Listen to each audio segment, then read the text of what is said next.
छठा श्लोक। वृद्धो अहम त्वम युवा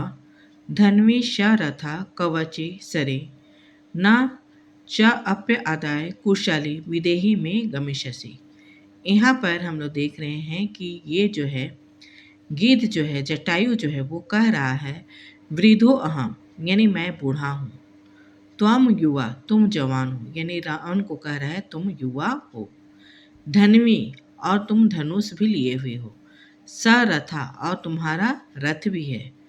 कवची सरे और तुम्हारे पास में धनुष और कवच भी है,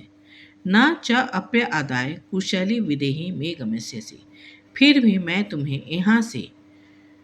कुशल पूर्वक, कुशली यानी कुशल पूर्वक, विदेही यानी कि सीता को है जो कि न च अप्य आदाय यानी कि कुशल पूर्वक तुम्हें यहाँ से मैं ले जाने नहीं दूंगा। यानी यहाँ पर हम लोग देख रहे हैं कि जटायु जो है वो कह रहा है विरुद्धो अहम मैं बूढ़ा हूँ, त्वम युवा तुम जवान हो, धन्वी श रथा तुम धनुष और रथ सहित हो, कवची सरी और तुम्हारा कवच भी है और धनुष भी है, न च अप्य आदाय कुशली विदेही में गमिष्यसि। फिर भी मैं तुम्हें यहाँ पर कुशल पूर्वक यहाँ से जाने नहीं दूंगा। सातवां श्लोक। तस्य तीक्ष्ण नखाभ्याम तु चरणाभ्याम महाबला चकार बहुधा गात्रे वर्णान पतंग सतामा। यहाँ पर हम लोग देख रहे हैं तब वो महाबला यानी कि महाबली जटायु को कहा जा रहा है तस्य तीक्ष्ण नखाभ्याम, उसके तीक्ष्ण नाखूनों से, तू चरणाभ्याम और उनके चरणों से, उनके तीक्ष्ण जो नाखून जो है उसके चरण में, उसे कहा जा रहा है कि चकार यानी किया, बहुधा गात्रे यानी बहुत बार, गात्रे यानी कि उसके शरीर में, वर्णान यानी कि प्रहार करता है यानी उसको घाव कर देता है, पतंग सतामा यानी कि पतंग सतामा यानी कि पक्षी श्रेष्ठ जटायु ने, यानी पक्षी श्रेष्ठ जटायु ने क्या किया,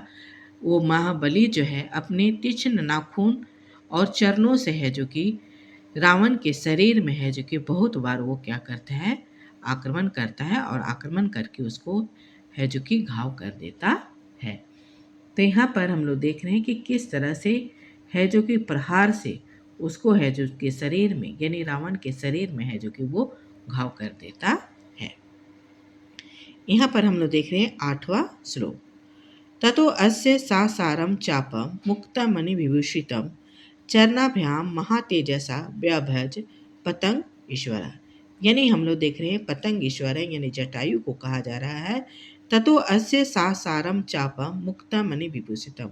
जो उसका धनुष और जो चाप था जो कि मुक्तामणि से जो विभूषित था उसको कहा जा रहा है चरणाभ्याम यानी अपने चरणों से,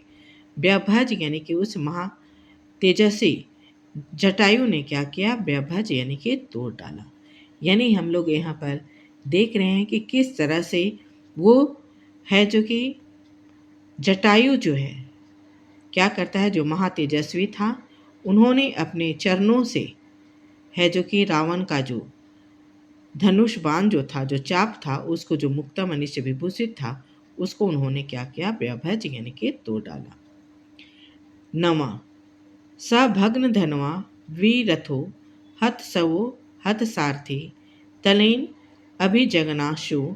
जटायु क्रोध मूर्छिता। जब हम लोग देख रहे हैं कि इस तरह से हो जाता है, सा भग्न धनवा यानी यहाँ पर रावण का धनुष जो है वो टूट जाता है, वीरथो और वध से हीन हो जाता है, हता सवो और उसका जो सारथी का जो ये रहता है घोड़ा रहता है वो भी मारा जाता है, हत सारथी और सारथी भी मारा जाता है। यानी कि आकाश मार्ग से जो जा रहा था तो उसका जो धनुष था, रथ था, घोड़ा था, सारथी था, सभी है जो कि यहाँ पर क्या किए जाते हैं, मारे जाते हैं। तब हम लोग देख रहे हैं क्रोध मूर्छिता,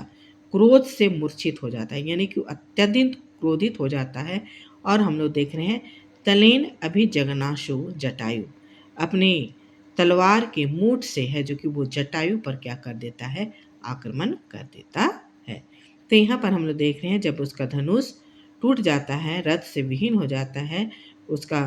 घोड़ा भी मारा जाता है, सारथी भी मारा जाता है, तब क्रोध में मूर्छित होकर वो क्या हो जाता है, तलवार से है जो कि जटायु पर क्या कर देता है, आक्रमण कर देता है। 10वां श्लोक। जटायु तम अतिक्रम्य टुंडेन अस्य खगादीपा वाम बहून दस तदा व्याप्रत अरिंदम। अरिंदम यानी कि शत्रुनाशक होकर। हम लोग देख रहे हैं कि खगादीपा यानी पक्षी श्रेष्ठ जो है, अरिंदम यानी शत्रुनाशक होकर है, जो कि वो क्या कर देता है, जटायु जो है अतिक्रम्य टुंडेन अस्य, अपने चोंच से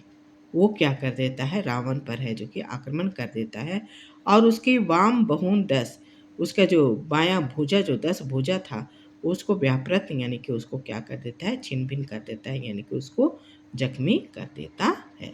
तो इस तरह से हम लोग देख रहे हैं कि शत्रुनाशक होकर खगादीपा यानी जटायु जो है टुंडेन यानी अपने चोंच से हम लोग देख रहे हैं कि वो क्या करता है, जटायु जो है अतिक्रम्य यानी आक्रमण कर कर वाम बहुन 10 यानी उसके बाएं बहु जो भुजा था उसको उन्होंने क्या किया, उसको नष्ट कर दिया।